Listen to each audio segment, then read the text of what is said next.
on n'est plus vraiment dans les normes de la moto.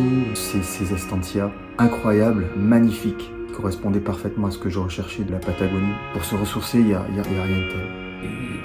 C'était grandiose, grandiose. Et puis on a décidé de passer entièrement Côté Pacifique. et descendre le Chili, le nord du Chili, par le côté Pacifique. Carte postale. On a traversé le continent d'est en ouest pour vous. Après on est arrivé à Santiago, direction Ducati pour le check-up des motos. Alors cette fameuse concession Ducati, elle nous a fait un travail formidable. Les 3 bécanes sont arrivées relativement pourries avec des petits bobos et on leur a laissé les clés. Voilà toute l'équipe de Ducati Santiago. C'est vraiment des professionnels. On est vraiment fiers d'avoir eu cet accueil de président. Vraiment un grand merci à tous. Qui nous ont rendu le lendemain des 3 motos dans un état splendide. Franchement, ils ont fait du super boulot. On sait ce que vous allez dire, gna gna ni, gna gna gna. Ouais, on est allé à Los Angeles. Bon, ça explique pas tout le retard, mais une partie quand même. Nous avons pris la direction de l'Argentine.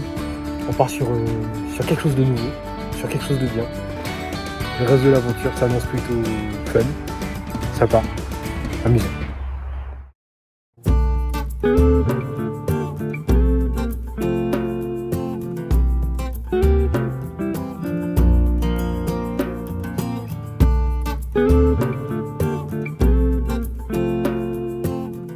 Coucou à tous, eh bien, à nouveau ensemble pour ce 5e épisode.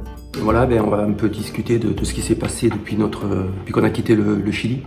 Chili, j'ai adoré. La première ville qui était pour moi l'une des plus belles, c'est San Carlos de Bariloche, où on a assisté à des paysages splendides, montagneux, bordés de sapins, un climat qui était encore clément.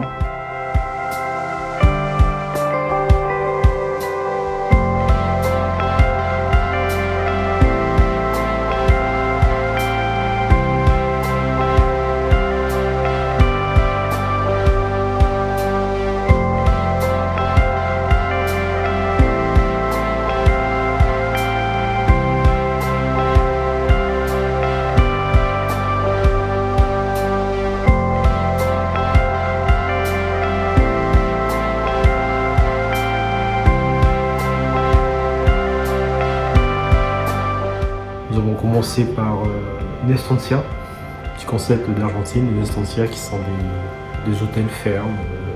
Une petite estancia, l'estancia del Carmen, où il fait très bon vivre, adossé à un lac, le lac Gutiérrez.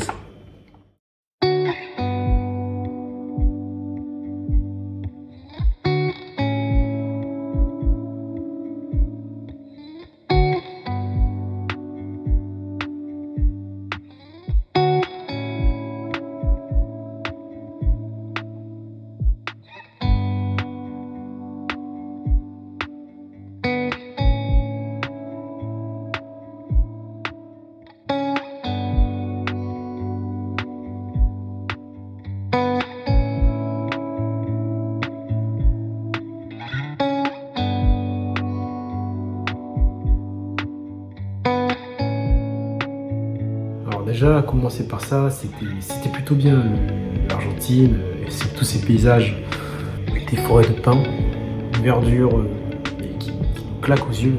Ça nous reste imprégné, on peut ne se souvenir que de ces moments.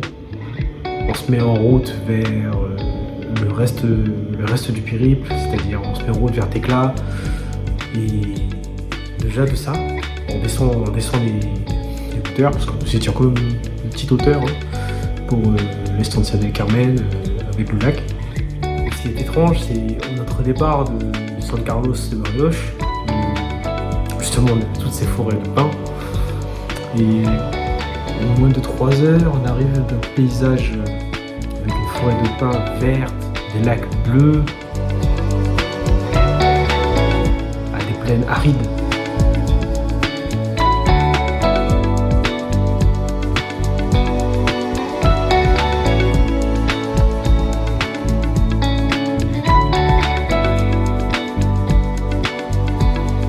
Très vite, en l'espace d'une traversée de 2 villes, Teca et et Gobernador Costa, on est très vite rentré dans le vif du sujet. On est parti vers la Patagonie, on est descendu sur une partie, une région qui est un peu plus aride, un peu plus sèche, avec pas mal de steppes.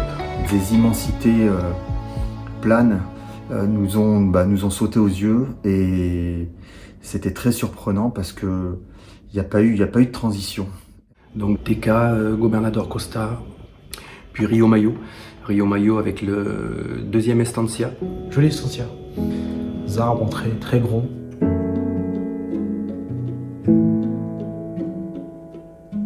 On rencontre Cora, Elisabeth et Petit Loane. Ça fait plaisir de revoir des têtes qu'on connaît. Très bien accueillis, très belle chambre.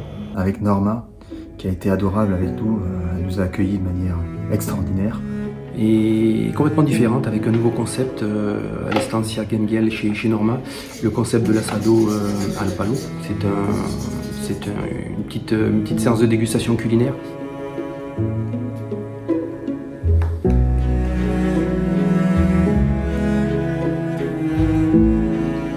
Et franchement, c'était très sympa.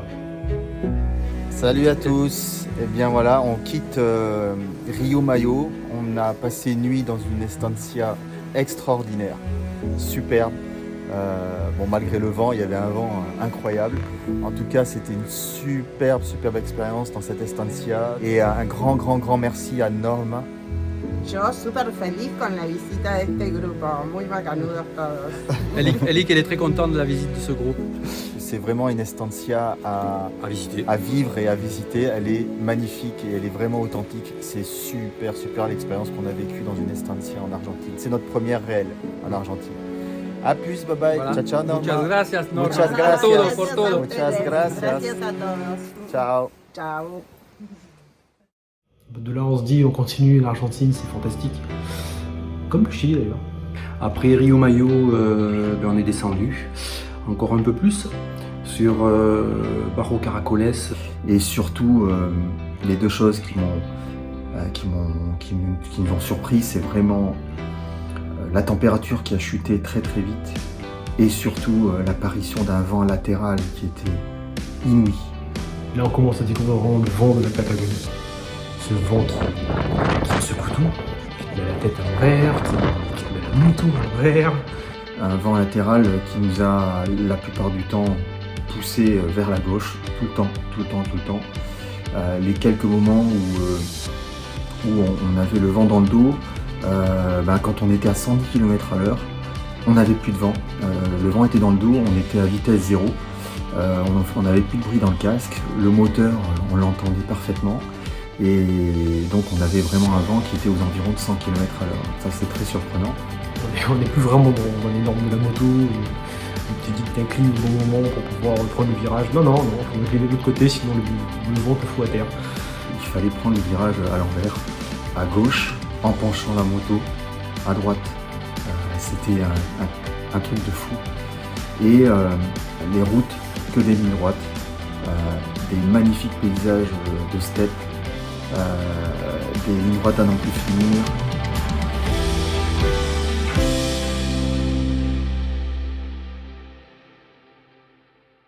On fait du périple, on continue sur ces zones arides. On est allé à Las Horquetas, c'est très aride, avec un hôtel au milieu de nulle part.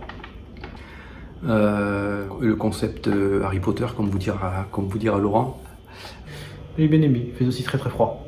De Las Horquetas, direction Tres Lagos. On a continué la route pour aller visiter Perito Moreno, El Calafate, El Chaltén, qui sont des très beaux paysages, mais sur ce chemin, cette fameuse piste ripio, comme ils disent ici, gravier et pierre, de 70 km qui nous a causé bien du tort. Si ce n'était que ça, on aurait serré les dents, on aurait fait de précaution, tout serait passé. C'était sans compter sur un vent de presque 110 km/h qui nous poussait sur les gravats. Un vent latéral pas possible, on a commencé sur cette piste avec les deux pieds écartés pour éviter de stabiliser un peu la moto penchée de 30 degrés sur le côté.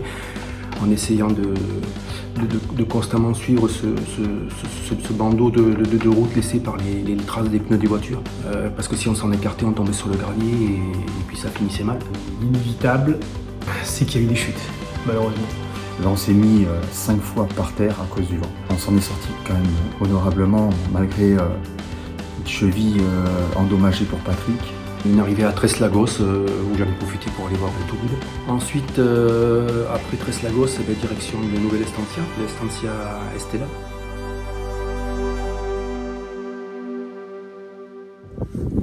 Coucou, eh bien, nous voici ici dans une estancia qui pour moi est la plus belle des estancias qu'on ait pu connaître en Argentine. C'est vraiment magnifique puisque c'est une estancia qui est au bord du Lagos avec l'embouchure. C'est un truc magnifique. Le calme, Patagonie, le silence total. L'Estancia Estella. Voilà. Profitez.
Les immensités, le silence, le calme, la sérénité, tout ce qu'il faut pour faire un point sur soi-même.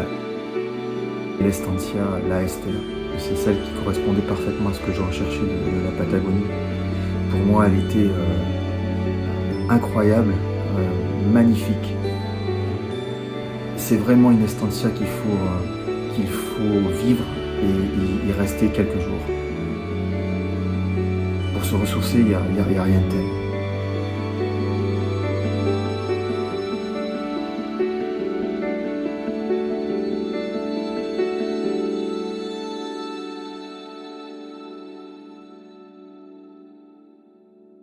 Et puis après, forcément, la Patagonie, c'était le froid. Parce que bien sûr, en Patagonie, il y a une partie ventée et une partie ventée et froide. Forcément, qui dit le froid dit les glaciers, donc El Chaltén, bluffant, c'est magnifique comme paysage.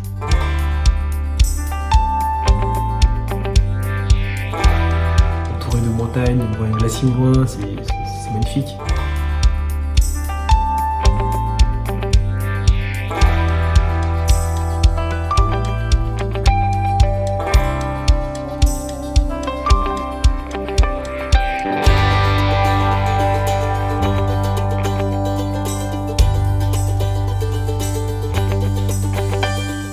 Village El Chaltén, magnifique. Un petit village qui me fait penser un peu à un village station de ski. Bon, il manquait que la neige, mais franchement, c'était joli à voir, une architecture particulière. Très très chouette.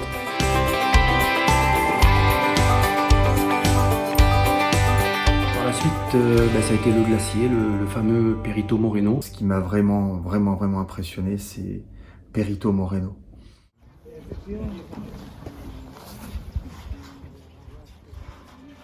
Les glaciers de Perito Moreno, c'est une chose qu'on ne peut voir qu'à cet endroit-là. majestueux, splendide, d'une couleur blanche et bleutée, c'est grandiose, grandiose.